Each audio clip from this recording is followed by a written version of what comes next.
एक महत्त्वाची बातमी, भारत आता राजकीय एकतेचं उदाहरण दाखवणार आहे।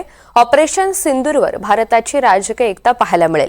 भारतीय खासदारांचं शिष्टमंडळ जगभरामध्ये जाऊन ऑपरेशन सिंदूरची माहिती देईल, अशी माहिती सूत्रांनी दिली आहे। सर्व पक्षांच्या खासदारांना विविध शिष्टमंडळांमध्ये समाविष्ट करून घेतलं जाईल।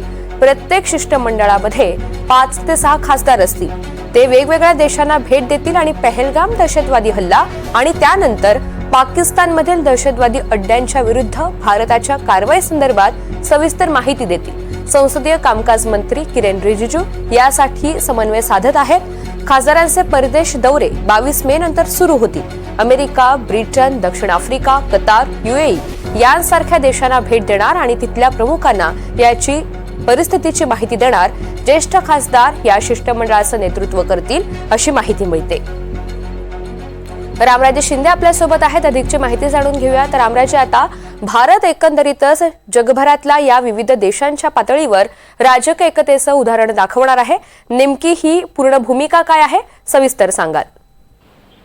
बिलकुल, एकतर्फी राजकीय एकतेचं उदाहरण जे आहे ते स्पष्टपणे दिसून येणार आहे। आणि दुसरं म्हणजे की जागतिक स्तरावर जे मोठे देश आहेत त्यांना आपल्या बाजूने करण्यासाठी किंवा त्यांना इथली सत्य परिस्थिती काय हे सांगण्यासाठी सर्वपक्षीय हे जे शिष्टमंडळ असणार आहे ते दौरे करणार आहे। आणि 22 मे पासून हे दौरे सुरू होतील। याच्यामध्ये सर्व खासदारच असणार आहेत।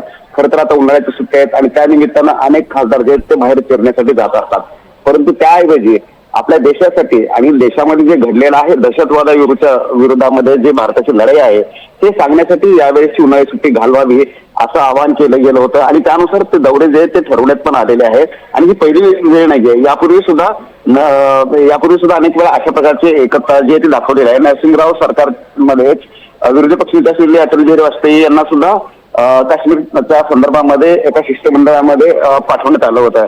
त्यामुळे तशाच प्रकारचं हे सुद्धा एक उदाहरण आहे। आणि अमेरिका, ब्रिटन, दक्षिण आफ्रिका, कतार, UAE म्हणजेच की खरं तर ज्या अरेबियन कंट्रीज आहेत त्यांना सुद्धा ही माहिती दिली जाणार आहे की कशा प्रकारे हा दहशतवादी हल्ला होता, भारताने कशा प्रकारे फक्त दहशतवाद्यांना टार्गेट केलेला आहे आणि पाकिस्तान दहशतवाद्यांना कसं काय पोहोचतोय या संदर्भाची सर्व माहिती जी आहे आणि एकंदरीत ऑपरेशन सिंदूर याविषयी संपूर्ण माहिती देण्याचं काम या शिष्टमंडळाकडे असणार आहे। अगदी, त्यामुळे आता ही विशेष मोहीम सरकारच्या मार्फत हाती घेतली जाते। धन्यवाद सविस्तर माहितीसाठी।